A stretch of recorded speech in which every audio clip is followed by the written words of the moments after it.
चाहिए। सबसे अच्छा दान वही है जो किसी की पीड़ा को कम करे और उसे सुख और शांति दे। सेवा का असली मतलब किसी भी जीव की पीड़ा को समझना और उसे दूर करने का प्रयास करना है। सच्ची खुशी दूसरों की मदद करने में है। सेवा और परोपकार का मार्ग ही हमें सच्ची धार्मिकता और मानवता की ओर ले जाता है। जब हम एक दूसरे की मदद करते हैं तो हम समाज में खुशहाली और शांति का माहौल बनाते हैं। कठिन समय में एकता और सहयोग सबसे बड़ा धन होता है। सच्ची मानवता का पालन करुणा, दया और सेवा की भावना को बनाए रखने में है। सबसे अच्छा दान वही होता है जो बिना किसी स्वार्थ के और पूरी निष्ठा से किया जाए। सच्ची धार्मिकता और मानवता का मार्ग करुणा और दया से होकर ही गुजरता है। जब हम किसी जरूरतमंद की मदद करते हैं तो हम सच्चे अर्थों में धार्मिक बनते हैं। हर जीव सेवा और प्रेम का पात्र है, चाहे वह इंसान हो या जानवर। बहुत समय पहले की बात है। एक छोटे से गांव में एक साधु महाराज रहते थे। वह गांव के लोगों को हमेशा अच्छे कर्म करने और दूसरों की मदद करने का उपदेश देते रहते थे। गांव वाले भी साधु महाराज की बातों को मानते थे और उनका आदर करते थे। साधु महाराज का आश्रम गांव के किनारे पर स्थित था और वहां हर रोज कई लोग आकर उनके प्रवचन सुनते थे। साधु महाराज के प्रवचन में करुणा, दया और सेवा का महत्व सबसे अधिक होता था। एक दिन गांव में एक भूखा और बुरी तरह घायल कुत्ता आया। वह कुत्ता बहुत कमजोर और थका हुआ था। उसके शरीर पर कई घाव थे और उसकी हालत बहुत खराब थी। गांव के लोग उसे देखकर बहुत दुखी हुए, लेकिन कोई भी उसकी मदद के लिए आगे नहीं आया। सभी लोग उससे दूर रहने लगे और उसे श्रापित कुत्ता कहने लगे।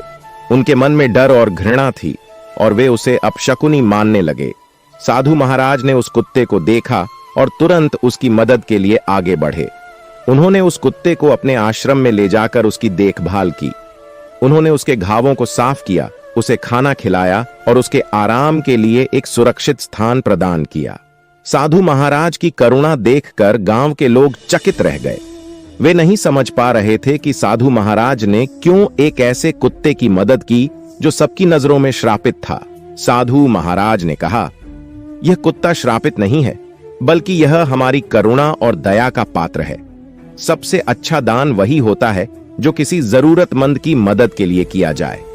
इस कुत्ते की हालत देखकर मुझे लगा कि इसे हमारी मदद की सबसे अधिक जरूरत है। गांव के लोग साधु महाराज की बातों से बहुत प्रभावित हुए और उन्होंने भी जरूरतमंदों की मदद करने का संकल्प लिया। उस दिन से गांव में एक नया परिवर्तन आया। लोग एक दूसरे की मदद करने लगे और गांव में खुशहाली और स्नेह का माहौल बनने लगा। साधु महाराज ने गांव वालों को सिखाया कि सच्ची करुणा और दया किसी भी जीव के प्रति होनी चाहिए, चाहे वह इंसान हो या जानवर। सबसे अच्छा दान वही होता है जो किसी की पीड़ा को कम कर सके और उसे सुख और शांति दे सके। साधु महाराज का यह उपदेश गांव वालों के जीवन में स्थायी रूप से अंकित हो गया। गांव के लोग अब किसी भी जरूरतमंद की मदद के लिए तत्पर रहते थे। वे यह समझ गए थे कि सच्ची मानवता और धार्मिकता का पालन करना ही सच्चे जीवन का उद्देश्य है। गांव के लोग अब पहले से अधिक एकजुट हो गए थे। वे एक दूसरे की मदद के लिए हमेशा तैयार रहते थे। गांव में हर त्योहार और उत्सव मिलजुल कर मनाया जाता था। किसी के दुख में सभी शामिल होते थे और खुशी में भी। साधु महाराज ने उन्हें सिखाया कि सच्ची खुशी दूसरों की मदद करने में ही है। एक दिन गांव में एक बड़ा अकाल पड़ा। खेतों में फसलें सूख गईं और पानी का भीषण संकट उत्पन्न हो गया। लोग भोजन और पानी के लिए तरसने लगे, लेकिन साधु महाराज के उपदेशों ने उन्हें हिम्मत और सहानुभूति दी।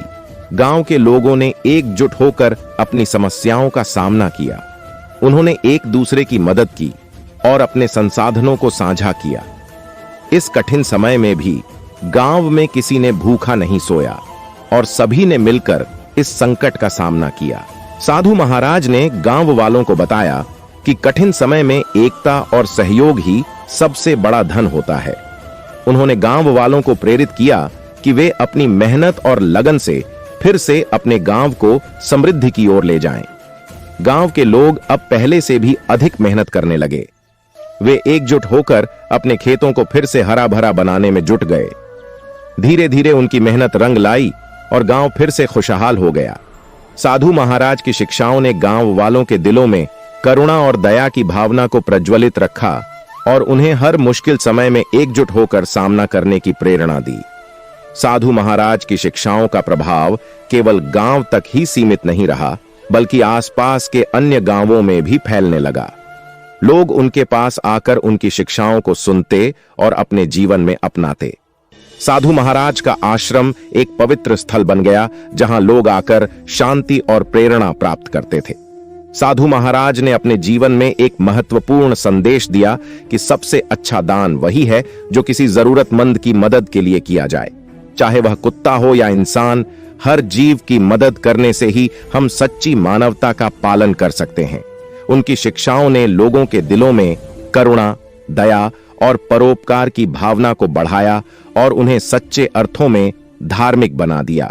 समय बीतता गया और साधु महाराज बूढ़े हो गए, लेकिन उनकी शिक्षाएं गांव वालों के दिलों में हमेशा जीवित रहीं।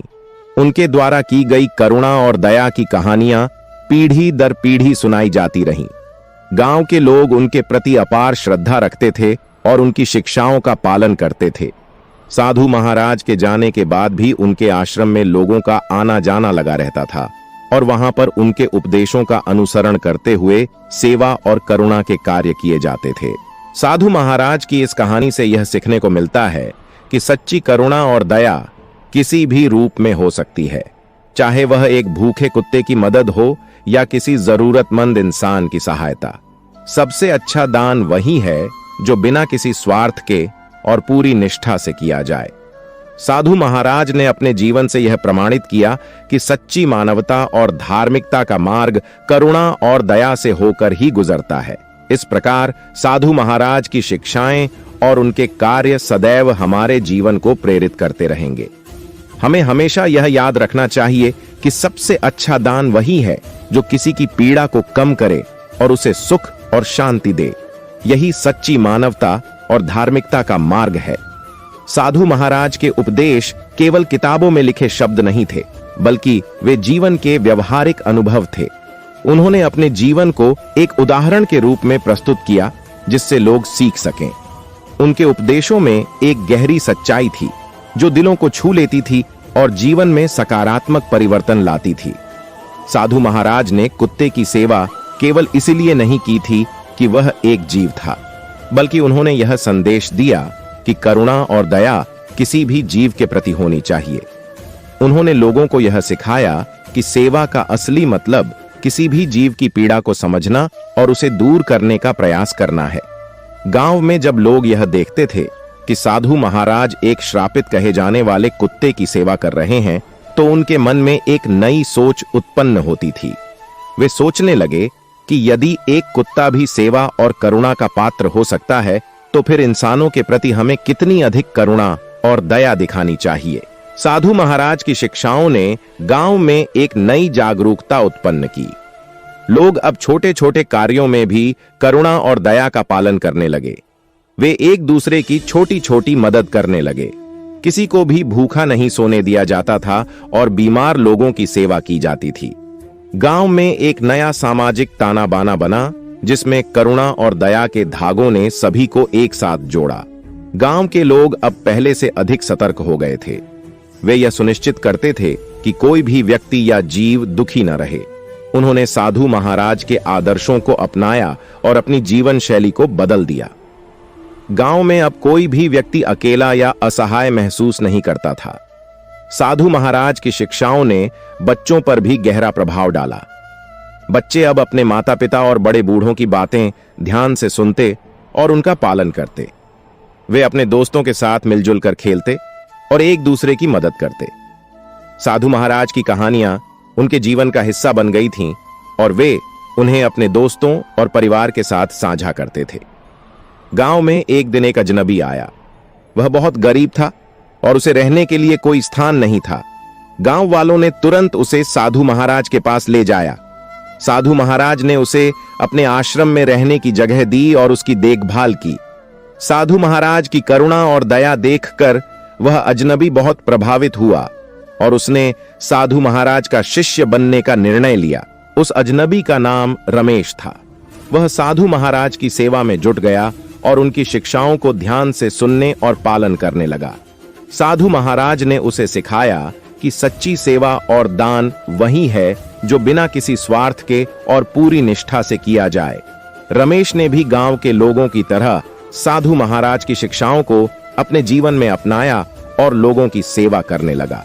रमेश की सेवा और करुणा की भावना ने गांव के लोगों को और भी प्रेरित किया। उन्होंने देखा कि एक अजनबी भी साधु महाराज की शिक्षाओं को अपनाकर कितना बदल सकता है। गांव में अब सेवा और करुणा की एक नई लहर चल पड़ी थी। लोग एक दूसरे की मदद के लिए तत्पर रहते थे और किसी भी जरूरतमंद की सहायता करने से पीछे नहीं हटते थे। साधु महाराज की श्रापित कुत्ते की कहानी से हमें यह सीखने को मिलता है कि सच्ची करुणा और दया किसी भी जीव के प्रति होनी चाहिए। जब हम बिना किसी भेदभाव के जरूरतमंद की मदद करते हैं तो हम सच्ची मानवता का पालन कर रहे होते हैं। सबसे अच्छा दान वही होता है जो किसी की पीड़ा को कम कर सके और उसे सुख और शांति दे सके। चाहे वह इंसान हो या जानवर, हर जीव सेवा और प्रेम का पात्र है। साधु महाराज ने यह सिद्ध किया कि सेवा का असली मतलब किसी भी जीव की पीड़ा को समझना और उसे दूर करने का प्रयास करना है। उनके उपदेश हमें सिखाते हैं कि सच्ची खुशी दूसरों की मदद करने में है। सेवा और परोपकार का मार्ग ही हमें सच्ची धार्मिकता और मानवता की ओर ले जाता है। इसलिए हमें अपने जीवन में करुणा, दया और सेवा की भावना को हमेशा बनाए रखना चाहिए। कठिन समय में एकता और सहयोग सबसे बड़ा धन होता है। जब हम एक दूसरे की मदद करते हैं तो हम समाज में खुशहाली और शांति का माहौल बनाते हैं। साधु महाराज की शिक्षाएं हमारे जीवन को प्रेरित करती हैं कि हम सच्चे अर्थों में धार्मिक और करुणामय बने और सबसे अच्छा दान वही करें जो किसी की पीड़ा को कम करे और उसे सुख दे। धन्यवाद। आपने दयालु इंसान चैनल पर समय बिताया। अगर आपको यह पौराणिक कथा पसंद आई हो तो कृपया लाइक और सब्सक्राइब करना न भूलें। आपके सुझाव और विचार हमारे लिए महत्वपूर्ण हैं। उन्हें कमेंट में जरूर साझा करें। अगली बार फिर मिलेंगे एक नई और प्रेरणादायक पौराणिक कथा के साथ।